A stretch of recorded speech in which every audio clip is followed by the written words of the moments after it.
Les expressions algébriques contiennent des lettres qui représentent des nombres.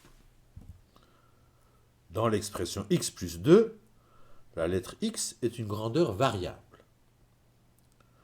On peut remplacer x par n'importe quel nombre et calculer la valeur de l'expression correspondante. En remplaçant x par 3, la valeur de l'expression est de 5. En remplaçant x par moins 10, la valeur de l'expression est de moins 8. Et en remplaçant x par 0, la valeur de l'expression est de 2.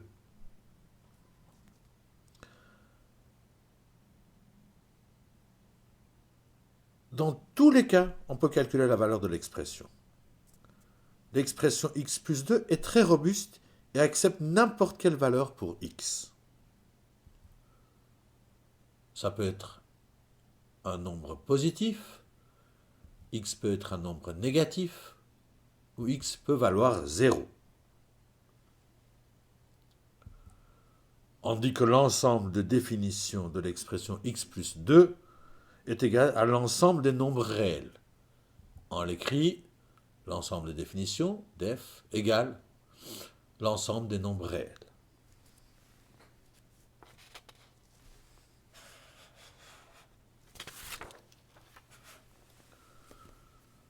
L'expression x plus 2 est donc très robuste, mais toutes les expressions algébriques ne sont pas aussi solides, notamment celles qui contiennent des lettres sous une racine carrée. Par exemple, l'expression racine de x. En remplaçant x par différents nombres, on peut calculer la valeur de cette expression. Si x égale à 4, l'expression vaut 2. Si x égale à 5, l'expression vaut racine de 5, ça veut dire à peu près 2,24. Et si x égale à 0, racine de 0 étant égale à 0, l'expression vaut 0. Mais essayons un nombre négatif. Si x vaut moins 4, que vaut la racine de x à ce moment-là? Racine de moins 4. Si vous essayez de calculer racine de moins 4 avec votre machine, vous obtiendrez un message d'erreur. Votre calculatrice ne peut pas calculer la racine de moins 4. Cela signifie qu'il n'est pas possible de calculer la racine carrée de moins 4. La racine carrée d'un nombre négatif n'existe pas parmi les nombres réels, car aucun nombre élevé au carré ne peut être négatif. Racine de moins 2 au carré, ça fait 4, et ça ne fait pas moins 4. On ne peut donc pas attribuer aux variables x des valeurs négatives. On dit que le domaine de définition de l'expression est égal à tous les nombres réels positifs. On peut l'écrire sous la forme que vous voyez. Il y a deux manières d'écrire, donc on peut dire que x doit être plus grand ou égal à 0, ou bien on peut dire aussi que le domaine de définition, c'est tous les nombres réels positifs, ce qui revient au même. Donc, le domaine de définition, c'est l'ensemble des nombres permis pour le variable, c'est-à-dire l'ensemble des nombres qui, une fois mis à la place du variable, permettent d'effectuer le calcul et d'obtenir une valeur réelle. Prenons un autre exemple. Par exemple, pour l'expression racine de x moins 5, ici, pour que l'expression qui est sous la racine soit positive, il faut que x soit plus grand ou égal à 5. Pour toutes les valeurs plus petites que 5, la valeur sous l'expression, sous la racine, sera négative. Il existe d'autres situations auxquelles il faut faire attention. Par exemple,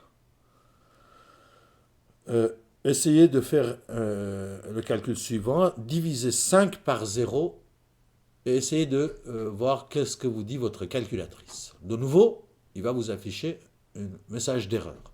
La calculatrice n'arrive pas à calculer 5 divisé par 0. 5 divisé par 0 n'est pas un nombre réel.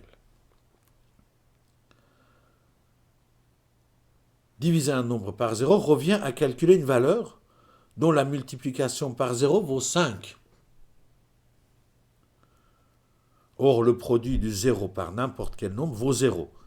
Cette constatation entraîne des conséquences pour les expressions algébriques avec des variables au dénominateur. Par exemple, dans l'expression 1 sur x, on ne peut pas attribuer le nombre 0 aux variables x. Parce qu'à ce moment-là, on aurait 1 divisé par 0. Et 1 divisé par 0 n'est pas un nombre réel. On dit que le domaine de définition de l'expression 1 sur x est égal à tous les nombres réels sauf 0. Et on écrit ça sous cette forme-là.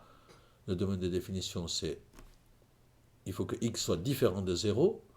Ou bien on peut dire que le domaine de définition, c'est l'ensemble de réels sauf le 0. Le R astérix signifie l'ensemble de réels sauf 0.